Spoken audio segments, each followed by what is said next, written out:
So, the Smash ballot is out and people are voting for who they want to join the roster of Super Smash Brothers. Shantae, Isaac, Buble, everyone you can think of. And when it first got announced, I quickly went to their website and wrote one name, King K Rool. You know, the crazy barrel riding crocodile.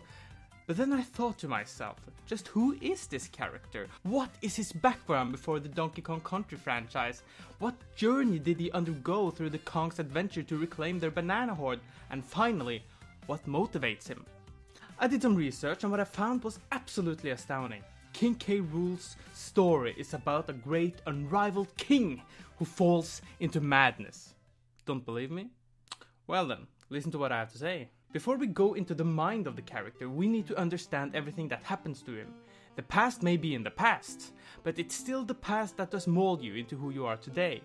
Now, we don't really have K Rool's biography, the tiny crocodile, so we have to look at the story through the games, Donkey Kong Country and Donkey Kong 64, which is the second and third generations of the Kongs, as the first one is the old Donkey Kong arcade games, and the fourth is the return games by Retro Studios. I will not go into the land games on the Game Boy, as they are pretty much the Game Boy versions of the original games. Now let's look at the story of Donkey Kong Country. Diddy Kong is in charge of watching the Kong's banana horde until midnight, where Donkey Kong himself will take over. But then the Kremling crew comes and take the banana horde and leaves Diddy Kong trapped inside a barrel in the bushes. And thus begins the journey of Donkey and Diddy Kong to stop the banana-loving King K Rool and reclaim the horde of their precious bananas.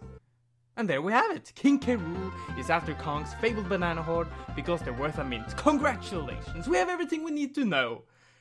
This is how the Kong sees it, of course, but this is so far from the case that it's not possible to believe this for a second. After all, what just happened gives us two questions to answer. Why did they take the bananas? And why didn't they kill Diddy when they had the chance? After all, the Kremlings clearly knew about the Kongs and potentially what they could do to them, so why not?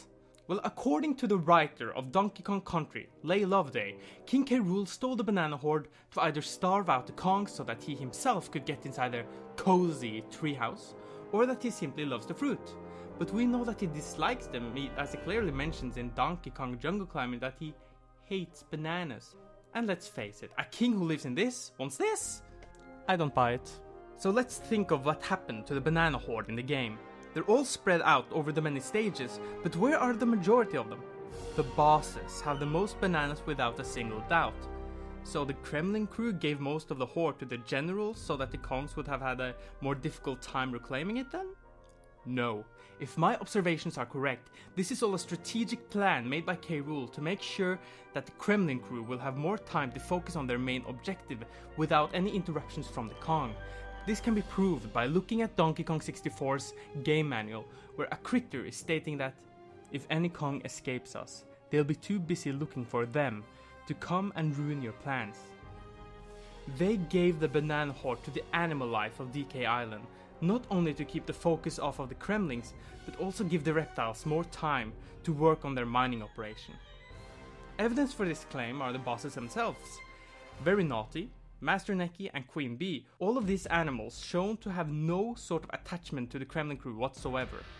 In the second game, you are in the epicenter, in the kingdom of the Kremlings, and what enemies aren't there? Naughties or Neckies. The bees are there, but I will come back to that later. But there is one boss that definitely has connections to the crew, and that is the Dumb Drum, which is a giant oil drum that spawns enemies. What enemies?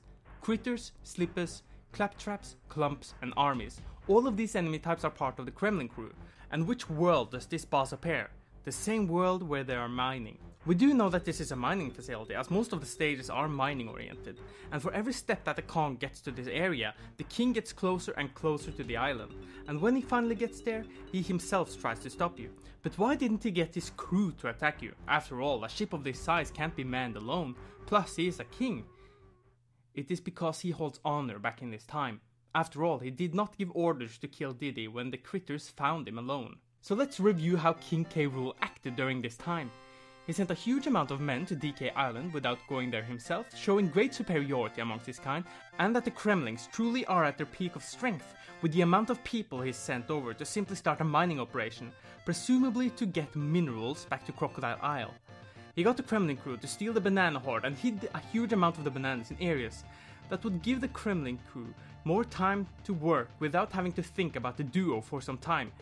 Evidence being that there are several night stages, showing that K Rool puts his own kind before anyone or anything else. He told the men not to kill the Kongs. After all, he did use their bananas to keep them preoccupied, and in the very end, he himself fought Donkey Kong in a fight, which to his surprise led to his defeat. Thinking about this logically, King K Rool, king of the Kremlings, lost to a gorilla and an ape. This must have hurt his reputation, as just two animals were able to defeat such a vast number of his army and animal life of their own island.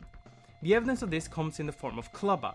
This Kremling is in charge of taking the toll of those who wants to go to the Lost World, a very important place for their race that I will talk about later, but understand that it is important now. Klubba, who has been tasked of such an important job, questions their monarch, stating that the Kremlings are miserable and that the king treats them rotten. This can only be explained in one way. Crazy Kremland is an amusement park, celebrating the Kremlings and all of what they are, but there is one problem. The roller coasters are in disrepair and haunted, meaning that some Kremlings may have lost their lives because of the faulty attractions.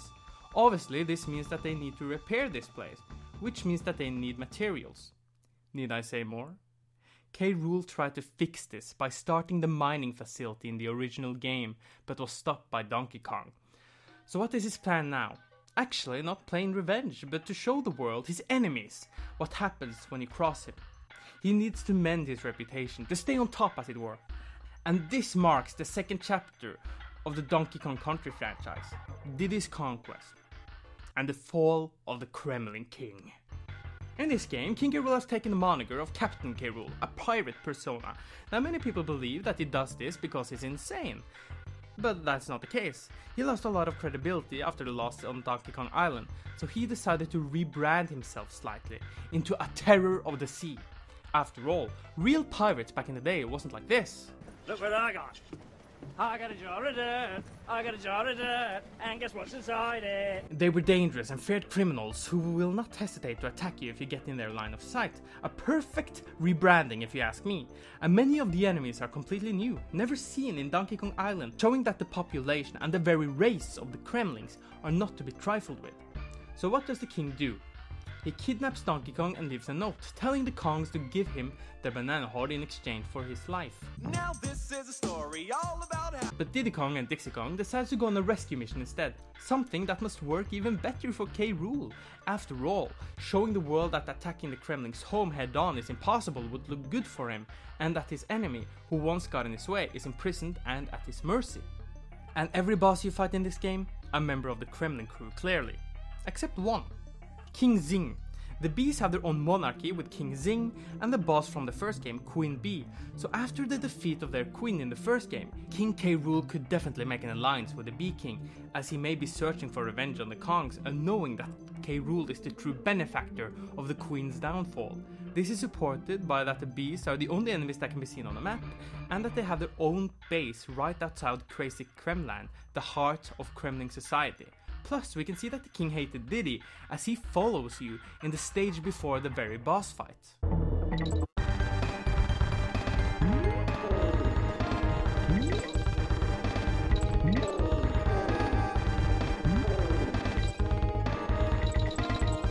But even with this alliance and a powerful creature at his arsenal, Diddy and Dixie does end up getting to Donkey Kong and Captain K Rool. In the Flying Croc, where Donkey Kong is bound up, K Rool takes his anger out on the gorilla, showing something he did not show in the first game: frustration. He was not able to defeat two small apes in his own kingdom, and after the fight, he retreats to the Lost World, where he knows they can't get to, until Klubba is paid up by the Kongs. Which leads to the king's defeat yet again, and Crocodile Isle sinks under the ocean with the Lost World. So King K Rool just lost a second time, this time on his own turf, and the worst part? The Lost World is potentially the origin place of the Kremlings. You heard that right. In the manual of the game, it states that underneath Crocodile Isle is the source of the Kremlings.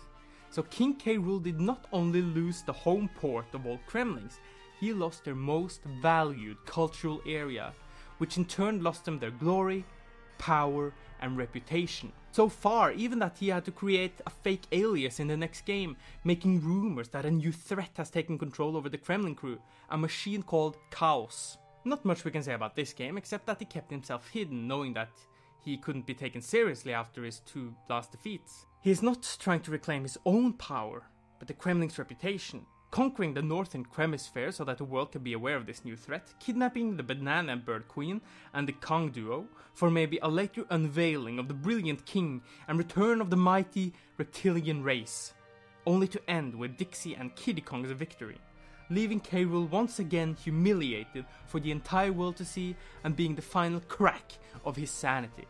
This leads to the final game I will talk about, Donkey Kong 64, showing a Donkey Kong who is relaxing and enjoying life, and a paranoid K Rool who has lost almost all sanity. So what are his plans this time? Trying to fix the Kremlin's reputation again? No.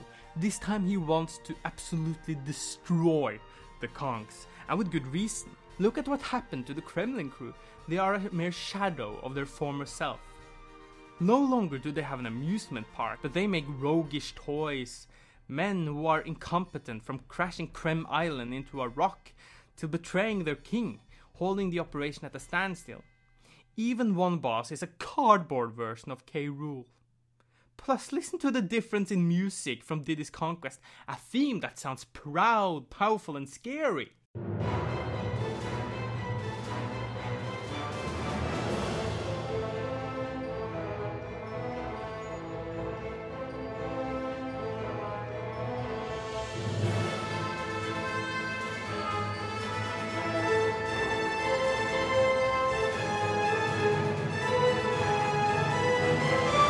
To the theme of Donkey Kong 64, where it just simply sounds depressing.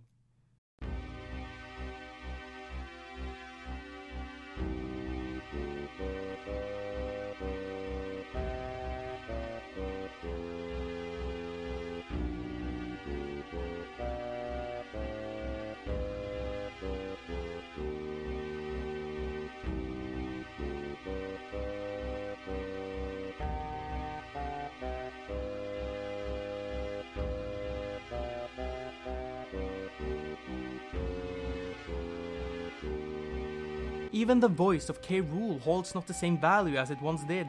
The manual of the game gives us a very small prologue. King K Rool pretends to be crying to make his people do something for him. Crying! And in the first game he sent an entire army alone to an island to gather materials. I really doubt that he cried then. Plus Crocodile Isle from Donkey Kong Country 2 was made to house the Kremlin crew and had all sort of climates for the people who lived there. But this new place? Krem Isle, his mechanical base modeled after himself, was made being a weapon in mind. A weapon called the Blastomatic, created by Snide, a weasel which had been thrown out by King K Rool. Why? Because the king was so paranoid that he thought Snide would betray him. When he finds out that the weapon is not functional, he tried to get one of the bigger Kremlings, K Lumsy, to go and physically destroy the island. But since his orders fell on deaf ears, he locked him up with 8 locks and gave all the keys to his most trusted generals. He hasn't fallen all the way into insanity though, as he still kept the Kong family alive after capturing them, and the reason is simple. In the perfect resolution that King K Rool wants, he destroys Donkey Kong Isle with the Blastomatic. He then puts the Kong family in the boxing ring that he clearly had prepared for the finale, and defeats them in front of his subjects. But it doesn't happen this way. The Kong destroys all of his generals, even after he gave some of them 2 chances. They stop the weapons from ever working, and when the king tries to win in a fight, he fails, ending up being beaten by the one Kremling who was once under him. King K Rool went from being a mighty and respected king, ruling over a proud and powerful people, to a mad genocidal tyrant who were willing to kill the population of an entire island. In the newer games, he is portrayed as an egocentric crazy villain, but remember this, there was a time where he put his people first, and that is the mind of King K Rool.